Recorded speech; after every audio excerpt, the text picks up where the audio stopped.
الجاه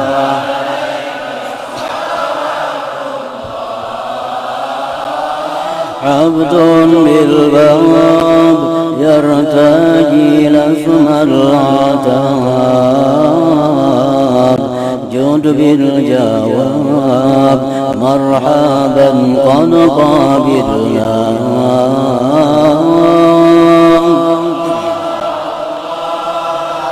ماذا يا رسول الله يا عظيم الجاه. Bismillahirrahmanirrahim. Alhamdulillahilladzi amarana bil muhasabati wal muraqabah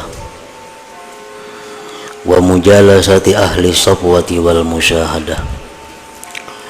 Ashhadu an la ilaha illallah wahdahu la syarikalah wa ashhadu anna sayyidana Muhammadan abduhu wa rasuluhu ila kafatil ummah. Allahumma salli wa sallim wa barik ala sayyidina wa maulana Muhammadin nabiyyir rahmah wa ala alihi wa ashabihi wa zurriyatihi wa atba'ihi ila yaumil haqqah, amma ba'du.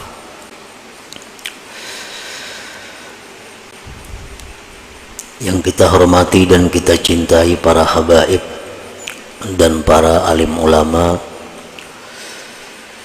para muhibbin, hadirin hadirat rahimakumullah. Pertama-tama kita panjatkan puji dan syukur kehadirat Allah Subhanahu wa ta'ala yang telah mengumpulkan kita bersama-sama di majlis di masjid yang penuh berkah ini. Dan salawat serta salam kita haturkan juga kepada junjungan kita Nabi besar Muhammad sallallahu alaihi wasallam dan kepada seluruh keluarga, para sahabat, zuriat dan pengikut beliau sampai hari akhir nanti. Para muhibbin rahimakumullah, al-hikmatul khamisata asyrata minal hikamil ataiyah. Qala al-Imam Ahmad ibn Athaillah as-Sakandari rahimahullah wa nafa'ana bi'ulumih. Hikmah yang ke-15 dari Al-Hikam. Berkata al-Imam Ahmad bin Athaillah as-Sakandari rahimahullah wa nafa'ana bi'ulumih, mimma yadulluka ala wujudi kahrihi an hajabaka anhu bima laysa bimawjudim ma'ahu. Yang artinya setengah daripada sesuatu yang menunjukkan kepada engkau atas adanya sifat qahar Allah Subhanahu wa ta'ala, bahwa Allah dinding engkau daripadanya dengan sesuatu yang tidak ada beserta Allah Subhanahu wa ta'ala. Nah, itu adalah terjemah daripada hikmah yang ke-15 ini. Adapun maknanya atau tafsirnya, inna min qahrihi subhanahu alaika ayyuhal asi al-mutakabbir an hajabaka anhu bima laysa mawjudan bil haqiqah, yakni al-khalqa, fala taral khalqa illahu wa la tushahidu khaliqah ma'a annahu bil haqiqah la wujuda lahu wal wujudu innama huwa lillahi subhanahu wa ta'ala. Bahwasanya sebahagian daripada qaharnya Allah, qahar itu artinya mengalahkan, bisa juga diartikan menghinakan. Setengah daripada mengalahkannya Allah atau menghinakannya Allah atas engkau, wahai orang yang maksiat dan takabur,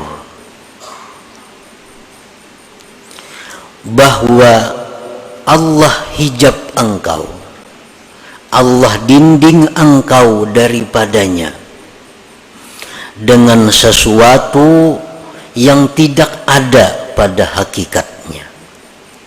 Maksudnya adalah makhluk. Orang-orang yang maksiat, orang-orang yang takabur, itu didinding oleh Allah untuk musyahadah kepadanya. Dengan apa Allah mendinding? Dengan makhluk. Padahal makhluk itu pada hakikatnya adalah sesuatu yang tidak ada.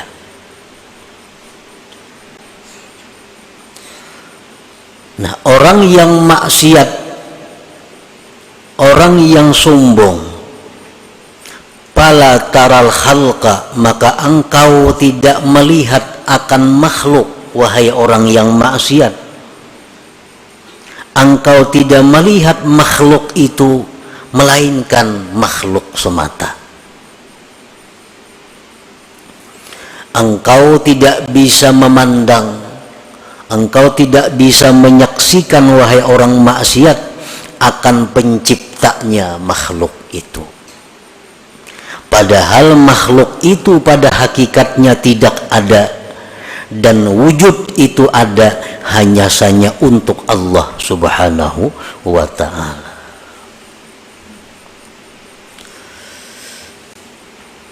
Nah, jadi orang-orang yang maksiat kepada Allah, orang-orang yang dirinya dipenuhi dengan dosa, siapapun mereka, mereka itu kada akan bisa musyahadah kepada Allah.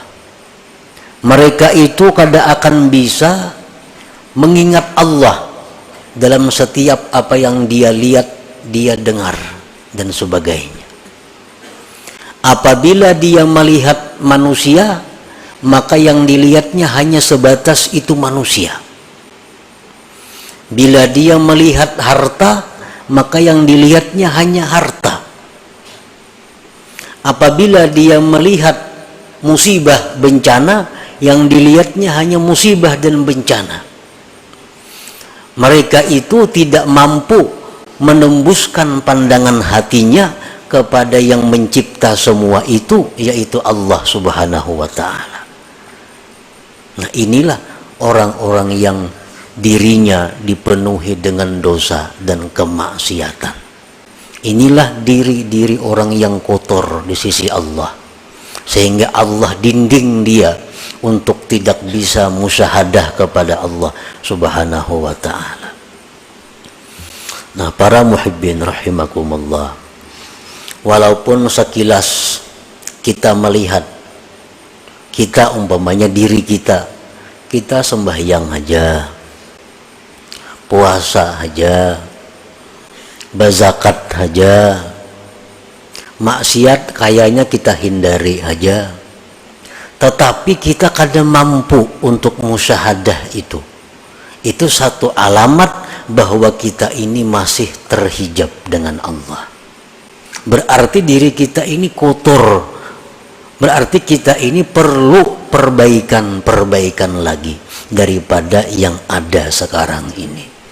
Nah, siapapun kita, baik itu ulama, baik itu pedagang, baik itu pejabat, baik itu petani, siapapun, apabila mereka itu masih belum mampu untuk mengingat Allah Subhanahu wa ta'ala dalam pandangannya, pendengarannya, maka berarti dirinya itu masih kotor di sisi Allah.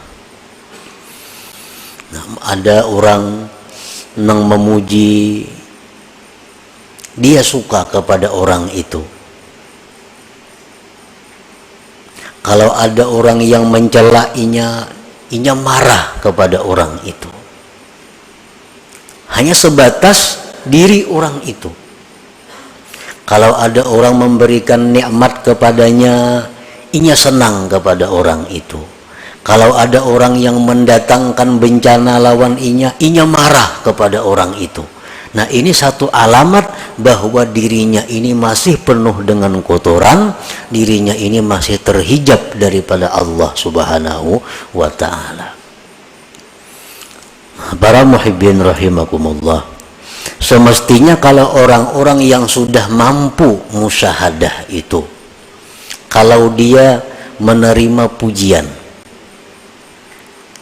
orang yang memuji dia itu dianggapnya hanya sebagai perantara, itu merupakan pujian dari Allah. Maka gembiranya dia bukan kepada orang yang memuji, tapi gembiranya dia kepada Allah. Ini menunjukkan bahwa mata hati orang ini berarti sudah tembus daripada dinding atau hijab itu. Nah, kalau ada orang yang mencaci maki dia, kalau ada orang yang mengganggu dia tidak akan marah, tidak akan dendam kepada si makhluk ini. Dia anggap itu adalah merupakan teguran dari Allah. Teguran dari Allah. Kalau itu benar. Kalau itu tidak benar, kita bisa difitnah orang, padahal kada bujur. Nah, orang yang sudah mampu musyahadah itu dia tidak akan dendam kepada yang memfitnahnya, tetapi dia menganggap itu merupakan cobaan dari Allah. Nah, cobaan dari Allah. Nah, selama hati kita masih ada menyimpan dendam kepada makhluk, selama dalam hati kita masih ada menyimpan kemarahan kepada seseorang, itu menunjukkan bahwa diri kita belum mampu musyahadah kepada Allah, yang artinya diri kita masih kotor, masih terdinding daripada Allah Subhanahu wa ta'ala. Fala taral khalqa illahu wa la tushahidu khaliqah ma'a annahu bil haqiqah la wujuda lahu wal wujud innama huwa lillah subhanahu wa ta'ala.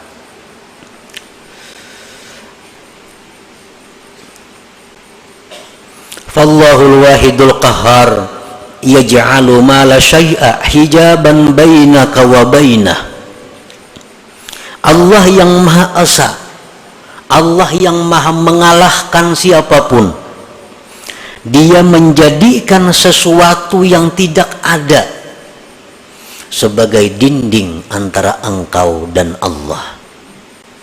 Kan makhluknya sebenarnya kada ada,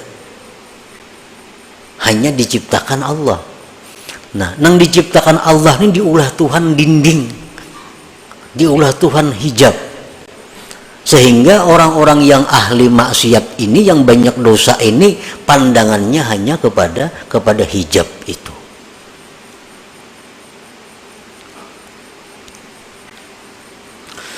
Fala tafhamul aqwan illahi wala tubsiruha illahi wala tasma'uha illahi. Maka engkau, wahai orang yang maksiat, wahai orang yang banyak dosa, engkau tidak akan paham ini alam semesta, melainkan hanya sebatas alam semesta. Engkau tidak mendengar akan apapun yang di alam ini, hanya sebatas mendengar, melihat.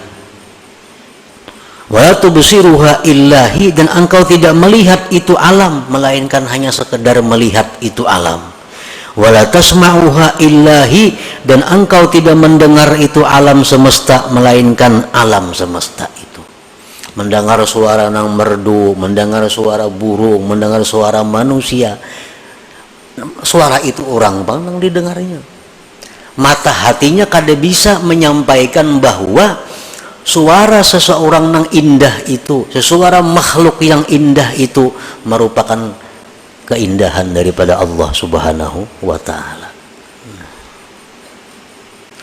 Wa huwal ma'ni biqaulihi ta'ala, itulah yang dimaksud dengan firman Tuhan, walaqad zara'na li jahannama katsiran minal jinni wal ins lahum qulubun la yafqahuna biha walahum a'yunun la yubsiruna biha walahum adhanun la yasma'una biha ulaika kal an'am bal hum adall. Al-A'raf 179. Sungguh kami jadikan neraka jahanam itu kebanyakan daripada jin dan manusia. Mereka itu mempunyai hati, tapi mereka tidak mengerti dengannya. Mereka punya mata, tapi tidak melihat dengannya. Mereka punya telinga, tapi kadang mendengar dengannya. Mereka itu seperti binatang, bahkan lebih sesat daripada binatang. Nah, ini artinya kalau kita hanya sebatas kepada makhluk. Ada orang memberi kita sesuatu, hadiah, memberi kita apa, kita suka kawan orang itu, kita puji orang-orang itu habis-habisan, kita sembah orang itu, kita takutan kalau diputusnya hubungan.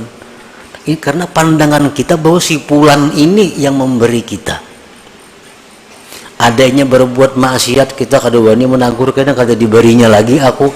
Nah, kenapa? Karena kita memandang bahwa yang memberi ini adalah inya. Disitulah timbulnya mudahana.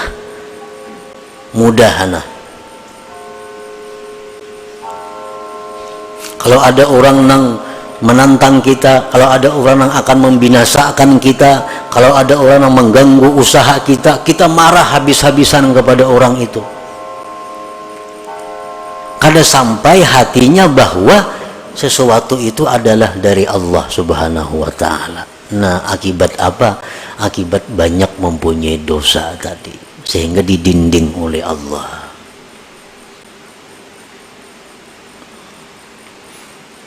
Makanya Rasulullah SAW dalam banyak hadis mengajarkan kepada kita agar selalu ingat kepada Allah. Dalam beberapa contoh, kita ada dapat nikmat, alhamdulillah. Disuruh kita mengucap alhamdulillah supaya kita ingat bahwa nikmat ini adalah pemberian Allah. Kita dapat musibah, disuruh kita mengucap innalillah wa inna ilaihi raji'un. Melihat sesuatu yang menakjubkan, subhanallah, maha suci Allah. Melihat ini bacaannya. Nah, itu pelajaran untuk musyahadah sebenarnya, agar kita bisa ingat kepada Allah dalam apa yang kita lihat dan kita dengar ini. Al-ma'asi kulluha sababun lihadzal hijab walakinnal kibra wal isti'zaza aqwa sababih. Maksiat itu seluruhnya merupakan sebab ini terdinding kita. Kenapa kita lupa Allah? Kenapa kita banyak kada ingat lawan Allah? Sebabnya kebanyakan maksiat. Tetapi yang namanya kesombongan, yang namanya merasa mulia, itu paling kuat sebab. Maksiat ini semuaan menjadikan dinding di hati kita untuk ingat kepada Allah. Tapi kalau maksiat itu bentuknya kesombongan, maksiat itu bentuknya merasa mulia, itu lebih tebal dindingnya.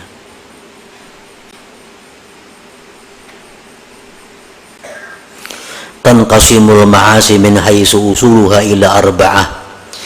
Maksiat yang dari kita ini timbulnya dari 4 macam. Yang 4 macam ini ada dalam diri kita. Pertama, bahimiyatin wa sabu'iyatin wa syaitaniyatin wa rububiyah. Diri kita ini ada mempunyai sifat yang namanya bahimiyah, sifat binatang. Dalam diri kita ada mempunyai sifat kebuasan. Dalam diri kita ada mempunyai sifat syaitan. Dalam diri kita ada mempunyai sifat ketuhanan. Yang keempat-empatnya ini sumber dosa.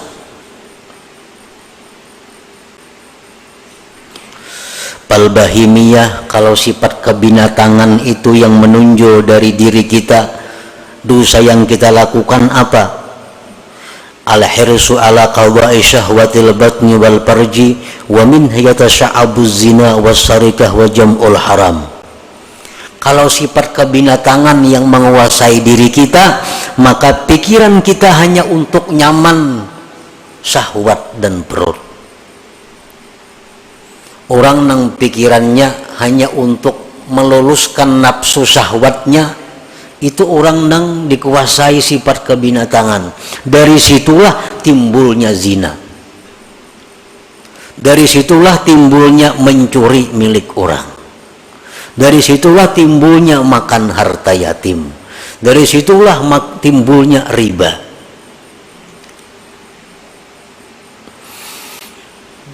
Yang kedua sabu'iyah, kebuasan. Al-ghadab, marah. Wal hikdu, dendam. Itu ada dalam diri manusia. Marah, dendam. Wa min yatasa'abul qatlu wa darbu wa idza'ul khalqi. Dari situlah timbul bisa membunuh orang, bisa memukul orang, bisa menyakiti orang. Kalau orang itu dikuasai sifat kebuasan ini, orangnya pemarah. Lah sedikit tempiling saku, lah sedikit tampar saku. Nah, ini orang nang manusia tapi dipenuhi oleh sifat kebuasan. Ini kalau urusan makan barang aja, bila menampiling orangnya asa puas beneran itu. Nah, ini orang sifat kebinatangan buas ini. Yang ketiga wasyaitaniyah, dalam diri manusia ada sifat syaitan. Al-hasad, dengki contohnya. Syaitan dengki ini syaitan yang mula-mula. Nifak, kemunafikan. Wadda'wah ilal ma'asi, mengajak orang berbuat maksiat. Nah, dalam diri kita ini ada itu. Ada kemunafikan, pura-pura baik padahal kada, pura-pura salih padahal kada, pura-pura ahli ibadat padahal kada. Itu sifat yang ada dalam diri kita yang berasal dari syaitaniyah. Warububiyah, yang keempat sifat rububiyah ini at-tashbih bi awsafir Rabb subhanah, ini hendak menyerupai Tuhan. Nah, kadang-kadang dalam diri kita ini ada timbul sifat rububiyah, hendak jadi Tuhan. Kalau azamah seperti hendak dibesarkan orang, wal kibriya, kesombongan, wal izzah, kemuliaan, wal rif'ah, ketinggian. Nah, dalam hati kita nih ada timbul hendak dimuliakan orang, hendak diagungkan orang. Oh, berarti hendak jadi Tuhan tuh. Nah, hendak jadi Tuhan. Nah, empat sifat itu sumber segala kemaksiatan yang menyebabkan kita selalu lupa dengan Allah. Jangankan dalam kita berdagang, jangankan dalam kita berusaha, dalam sembahyang aja kita kada ingat lawan Tuhan. Dalam sembahyang nyata-nyata sembahyang dihadapi, hati ya tuh kada ke Tuhan, apalagi di toko, apalagi di sedang berusaha. Itu alamat bahwa kita ini tebal dindingnya dengan Allah Subhanahu wa ta'ala. Membaca Quran, Quran di tangan, mata ke Quran, ya tuh hati ke lain juga. Apalagi surah kabar di tangan maginnya nang nyata-nyata Quran di tangan, ya tuh hati kada mau ke Quran. Nah, sebabnya apa? Kebanyakan maksiat tadi. Apalagi maksiatnya itu berupa kesombongan. Karena itu sifat ketuhanan yang diambilnya. Qala Allah Ta'ala sa'asrifu an ayati alladhina yatakabbarun fil ardi bighairil haq. Allah Subhanahu wa Ta'ala menjelaskan, ujar Tuhan, aku palingkan ayatku terhadap orang-orang yang sombong di muka bumi dengan tiada benar. Nah, kalau kita sombong, kayak apa aja kada mau ingat kepada Allah. Kenapa? Inya hendak jadi Allah juga. Sombong sifat Allah, besar sifat Allah. Inya hendak besar, hendak jadi Allah, kadanya mau ingat lawan Allah. Selagi aku palingkan, ujar Tuhan, dari ayatku orang-orang yang sombong di muka bumi dengan tiada benar. Nah, para muhibbin rahimakumullah, alhasilu man syahida af'alal khalqi dunallah ta'ala lam yu'adda min ashabil yamin wa lam yakhruj anil muba'adin. Kalau kita hanya bisa memandang perbuatan makhluk, ada yang memberi kita, pulan nang beri, ada yang menyakiti kita, pulan nang menyakiti, ada yang memuji kita, pulan nang memuji kita, ada yang mencela, pulan nang mencela kita. Ingat situ aja, kada ingat lawan Allah. Nah, tidaklah orang itu termasuk ashabul yamin, dan dia tergolong orang-orang yang dijauhkan daripada Allah subhanahu wa ta'ala. Wa man syahida an la fi'la lahum dunallahi ta'ala fahuwa ma'dudun minal mu'minin wa qad naja wa hasala lahul aman wa yadkhulu min jumlati ibadir rahman. Siapa yang menyaksikan bahwa tidak ada perbuatan melainkan perbuatan Allah. Ada orang yang memuji dirinya, di hatinya ingat bahwa itu adalah pujian Allah kepadaku. Ada orang yang mencelainya, hatinya ingat itu adalah teguran Allah kepadaku. Nah, selalu kepada Allah kembalinya. Kalau kita demikian, maka kita dibilang termasuk orang yang beriman, sungguh dia selamat dan hasil baginya aman, dan dia masuk dalam golongan ibadir rahman, hamba-hamba Allah yang pengasih lagi penyayang. Nah, para muhibbin rahimakumullah, jadi intinya adalah untuk mendapatkan musyahadah kepada Allah. Yang musyahadah ini adalah merupakan inti daripada ma'rifat. Jalannya antara lain adalah membersihkan diri daripada dosa. Nah, jadi kalau untuk urusan musyahadah ini adalah urusan pemberian Allah. Urusan pemberian Allah. Kadakawa didapat dengan ilmu pengetahuan. Artinya mengaji kita ilmu ini, mengaji ilmu itu kada akan bisa membuahkan kita musyahadah kepada Allah kalau diri kita masih kotor dengan dosa. Paling-paling hanya pandirnya. Paling-paling hanya pandirnya. Kenyataannya kada akan dia dapatkan. Karena urusan musyahadah ini urusan yang sesuatu yang diberikan Allah kepada hamba-hambanya, yang mana hamba-hamba itu bersih hatinya daripada kotoran-kotoran dosa yang merupakan dinding antara dia dan Allah subhanahu wa ta'ala. Nah, inilah salah satu maksud yang terkandung di dalam hikmah yang ke-15 daripada Al-Hikam Al-Ata'iyah ini. Nah, selanjutnya hikmah yang ke-16, kaifa yutasawwaru ay yahjubahu syai'un wa huwa alladhi azhara kulla syai'. La hadratin Nabi sallallahu alaihi wasallam. Al-Fatihah. A'udzu billahi minasyaitonir rajim. Bismillahirrahmanirrahim.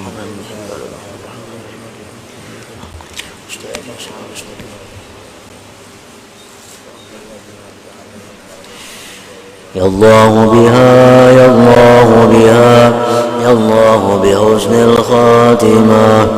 Ya Allah biha, ya Allah biha, ya Allah bihusnil khatimah. Ya Allah biha, ya Allah biha, ya Allah bihusnil khatimah. فيا أيها الرجل منه شفاعة صلوا عليه وسلموا تسليما. اللهم صل وسلم